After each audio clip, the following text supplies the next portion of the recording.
And we start with some breaking news out of Moscow, where a bomb hidden in an electric scooter has killed a senior Russian general. That's according to Russia's investigative committee.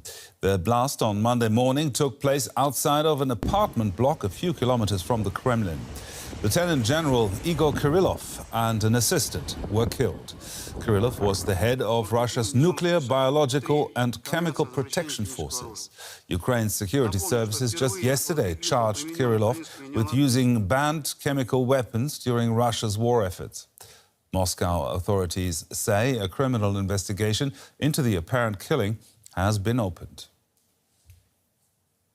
Let's bring in Yuri Risheto, DW's Riga bureau chief. Yuri, what else do we know so far? Well, as you said, Gerhard, an explosion happened on Ryazansky Avenue, Ryazansky Prospect in Moscow on the morning of December 17th, so today earlier. The Russian investigative committee said that the two men were killed in this incident. There are two Russian servicemen were leaving the entrance of a house on this Ryazansky Prospect around 6 o'clock in the morning when a homemade bomb device detonated. According to media reports, the bomb was either attached or embedded in a scooter. The explosion blew out windows from the first to the third floors of the house and damaged the entrance door. And according to media reports, the general's car was also damaged. Now, who was Kirillov? What exactly was his job? Well, Igor Kirillov was the head, you said it, of the radiation, chemical and biological defense forces or protection forces of the Russian armed forces. Kirillov is known for holding briefings of the Russian Defense Ministry since 2023, in which, among other things, he spoke about some sort of so-called military biological activities of the United States in Ukraine.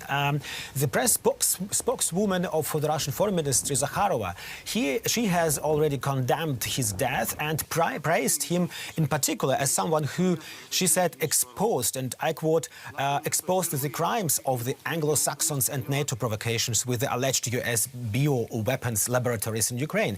It should be remembered or noted that Russian propaganda has been trying for years to convince the Russian audience, the Russian population, that the USA allegedly maintains deadly chemical bioweapons laboratories in Ukraine in an attempt to justify its own war there.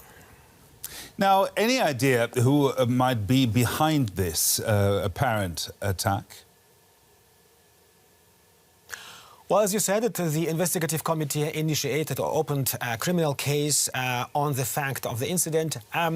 The Moscow prosecutor's office took the case under control.